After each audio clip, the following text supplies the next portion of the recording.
ईश्वर पर विश्वास। एक बाबा कुएं पर स्वयं को लटकाकर ध्यान किया करते थे और कहते थे, जिस दिन यह जंजीर टूटेगी मुझे ईश्वर के दर्शन हो जाएंगे। उनसे पूरा गांव प्रभावित था। सभी उनकी भक्ति, उनके तप की प्रशंसा करते थे। एक व्यक्ति के मन में इच्छा हुई कि मैं भी ईश्वर दर्शन करूं। वह रस्सी से पैर को बांधकर कुएं में लटक गया और श्री कृष्ण जी का ध्यान करने लगा। जब रस्सी टूटी, उसे श्री कृष्ण जी ने अपनी गोद में उठा लिया और दर्शन भी दिए।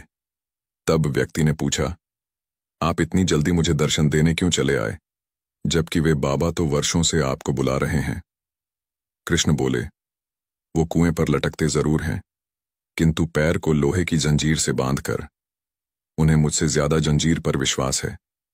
तुझे खुद से ज्यादा मुझ पर विश्वास है, इसलिए मैं आ गया। आवश्यक नहीं कि दर्शन में वर्षों लगें। आपकी शरणागति आपको ईश्वर के दर्शन अवश्य कराएगी और शीघ्र ही कराएगी। प्रश्न केवल इतना है, आप उन पर कितना विश्वास करते हैं। ईश्वर सभी प्राणियों के हृदय में स्थित हैं। शरीर रूपी यंत्र पर छड़े हुए सब प्राणियों को वे अपनी माया से घुमाते रहते हैं। इसे हम सदैव याद रखें और बुद्धि में धारण करने के साथ व्यवहार में भी धारण करें। ईश्वर पर विश्वास अटूट होना चाहिए।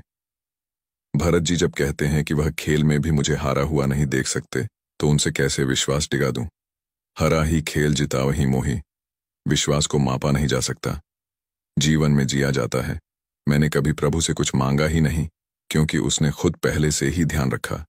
जब भी किसी मंदिर जाता हूं, बस उसकी मूर्ति की आंखों में एकटक देखने की इच्छा होती है। बचपन से ही सुंदरकांड और हनुमान चालीसा पढ़ने को मिली। बचपन में इतना उन चौपाइयों का अर्थ नहीं समझ पाया।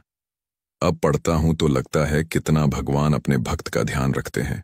मेरा और मेरे बड़े भाई को एक सी परवरिश मिली, लेकिन वह अपने जीवन में उठ ही नहीं पाया और मैं बहुत उठ गया। ये किसका प्रताप है, ये इन चौपाइयों से जान पा रहा हूं। भगवान खुद कहते हैं, निर्मल मन जन सोई मोहे पावा, मोहे कपट छल छिद्र न भावा, तजी मद मोह कपट छल नाना, करूं सद्यते ही साधु समाना, जननी जनक बंधु सुतदारा, तनु धनु भवन सुहृद परिवारा।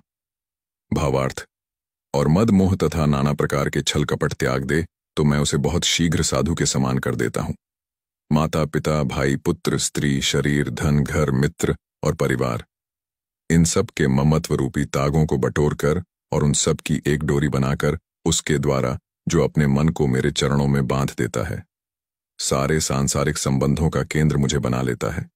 जो समदर्शी है, जिसे कुछ इच्छा नहीं है और जिसके मन में हर्ष शोक और भय नहीं है, ऐसा सज्जन मेरे हृदय में कैसे बसता है, जैसे लोभी के हृदय में धन बसा करता है।